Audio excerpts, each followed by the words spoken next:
I want you to listen to this. Then you think that radio is dead. Yeah. So they have audience. They have the audience, and that's why they keep doing it. If they don't have the audience, I'm sure that it would have been out of their rural plans. That what you're saying makes sense. Yes. But I just feel like if I were in any artist team, I'll be one of those people who would fight against spending so much money. But I think I would rather do a visualizer. I would rather you do a all these performances, all these tiny desk, clouds. Yeah, that's also very important. I also think that music videos are not bad. They're not bad investments. Well, yes, I think they're still very much important. Just try not to spend too much money on it because not a lot of us are watching. Yeah, you don't need crowd. Yeah, you don't need crowd. Yeah, you don't need half a billion to shoot a music video. You don't need to go to the forest to shoot party. I'm not. You don't need to. Yes, based on what these ladies were really discussing on their podcast, I think they are really not educated in terms of music. So TG Omori has to really react to this, because it is also a part of criticism on his own part, because he is a music, like a video producer for music videos and all these things, and he charges like from 100 million upwards and other things. So they are now coming out to say, you know what? This music video self is too expensive and all those kind of things. Why do we need music video? So I want to educate all those guys so that they will get to understand that you don't really need to undermine the power of music videos. When you talk about the music videos, we have a high competition in the music industry. So you need something better to stand out. That is something you got to understand about this. Because of the competition in the music industry, a lot of people in Nigeria, they want to stand out, on YouTube, on music, streams. They want to get get a reward for that, because the algorithm is really overwhelmed most times, and you got to stand out and be a part of the notable ones in the music industry. Yes, with many talents, artists releasing music daily, a high quality video helps cut through the noise and attract attention. That is something you guys need to understand, and also know that Nigeria has one of the largest and fastest growing music industry in Africa. So now the industry is saturated. How do you come out? How do you stand out? You need something better. That is why you find out that the likes of Davido, the likes of Wizkid, Rema, Burna, a lot of people, they are spending money on music videos. They are spending hundreds of millions on music videos, and they are getting result for it. You say if to say they don't spend on music video, they're good. Check out the people that didn't spend on music video, and you will get to understand that they're not the standout for the music industry because it's highly competitive. That is something these people don't really know. And also, to build a stable brand, you got to build a brand for yourself. Not be say you don't become A-list artist. See the kind of video when they put out. Let me read out this thing. Nigerian music is global now. Afrobeat, Afropop, we got a lot of them. To be taken seriously internationally, before it could be taken seriously, the visuals must match global standard. There's a kind of global standard out there. So you should be making music that will match the global standard. And before you do that, you got to spend a lot of money. Because if you don't match, who go notice you and who go care? So that is something. You may have the best of music, but music video not there to support her, so that you will get visibility. And visibility is what artists are fighting for. Because the industry is saturated. Artists like Burna Boy, Davido, Wizkid, Rema have set a high bar with top-tier videos, inspiring others to do the same. A lot of people are saying them do this kind of things, and they are inspiring others to do the same. Let me give you one trick about all of this. During the days of that is Plantation Boys, Two-Face, Idibia, a lot of people. They're not the two they spend money for music videos. So you could see that, yes, that time, the music industry, they didn't even last compared to, Davido, Burna Boy, and Wizkid, how they lasted in the music industry. Because these guys are talking over 13 years right now. They are talking over 12 years and all those kind of things. So they are still, when they still put out their music video or their music out there, they are still topping charts. So that is something you got to understand. So when they do this, they are doing it to stand out. They are doing it to get to build a brand, to build a name for themselves.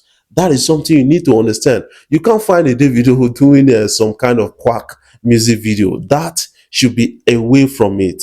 And then we have social media algorithm. You have to play to the tunes of this algorithm because they compensate a high quality, and we got cultural influence.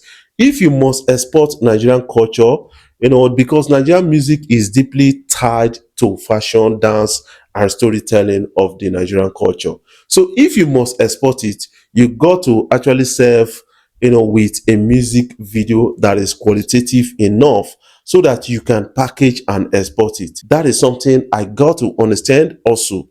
So this is not for the local, fans out there, because these people, they don't really understand why some artists spend hundreds of millions to make music videos. So I know that you guys may be understanding it right now. And also, they get their money back, investment or return. When they invest it, they get it because your music will blow out there and a lot of people go, really respond to them. We get pressure and other things. But global export of Nigerian music has to be done through a high quality music video. So in all, music video, spending much on music video, you are spending much on your cultural export.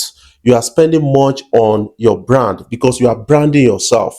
You are spending much on visibility because global visibility and export of those things, cultures, your fashion sense and the rest. That is why a lot of people spend much because they need to meet up with the global standard or practices out there. So you guys should understand it from that point of view. The Nigerian Copyright Commission has warned that any DJ who publicly plays music without proper authorization from right holders or approved CMOs risk facing legal action, including fine at least 1 million naira or a minimum of 5 years in prison. This is really a kind of warning because they got to take it serious and there's need to really reward creatives. And many people don't really understand this. I want you to understand, from another different point of view. I just got to break this down for you guys to understand. When they talk about right holders in the music industry, right holder is any person or entity that owns or control rights in a music or in a music or something like that. It could be some skit or anything, but we are talking about music right now. They include the songwriter and the composer. That is the person who writes the song or the person who compose the melody and the lyrics. And also they include the music publisher. That is the publishing company now. They still include recording artists. That is the artist, just like Davido, Burna, Wizkid, Rema, Omale, and other things. They include the record label. On which record label? Is it Sony Music and others, Warner Brothers? That is what you look at. And they include the producers of the beats. Those people who produce the beats and all those other, if not music video, the person who produce the music videos. So they are the copyright holders or the right holders. That is something. So you got to pay to others people. And then they are really entitled to royalties because if they use their work without not pay them. So when they talk about approved CMOs, they call CMO means collective management organization. An approved collective management organization is a licensed organization that manage rights and royalties on behalf of right holders like artists. Organizations like we have different organizations in Nigeria doing that.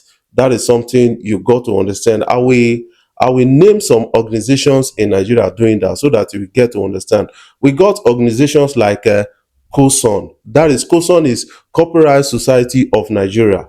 They really copyrighted this music. That is, as the music artist or the company or anybody, you got to register your music with them because you got to pay a fee register with them, then they will go out there, help you to collect your royalties from the users of your music. Then they go club, go listen to wetin that they play for clubs, collect money from this DJ, and then remit to you. And we got Musical Copyright Society of Nigeria Limited. We still have Reprographic Rights Organization of Nigeria. These people, they are not into music per se, but when you talk of COSON and Musical Copyright Society of Nigeria, these guys are really doing kind of good work on that. But there was a recent clash between COSON and Musical Copyright Society of Nigeria. They had a dispute over legitimacy in the past, but have operated at various times with NCC's approval. So Nigerian Copyright Commission go actually approve their activities. So what they do, how do they enforce this? That is the question you need to ask yourself, and we get to answer it in this particular regards. When they want to enforce it, they have to really enforce it in person. They have to go out there. They have to listen to what when you are using the artist's work publicly. You have to pay to them so that they can remit to the artist.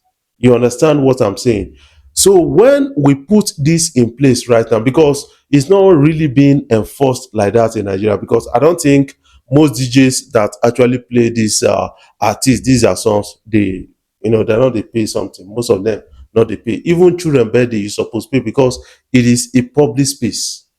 So for public consumption, you are supposed to pay some token, depending on the event and other things. Hotels, they go and they collect money from them from you for the use of these their works. So now they have to remit to the artist as in form of royalties. They have to remit to the producer, the publisher, and other people, depending on the kind of contractual agreement they sign. But it's not well enforced in Nigeria. But right now, they said they're going to enforce them. So let's see what happens at the end of the day. Before I jump off, I want to say thank you guys for watching our videos, and thank you for the love so far. If you are new here, you can click the subscribe button below and the bell notification icon to always get notifications each time we upload our videos.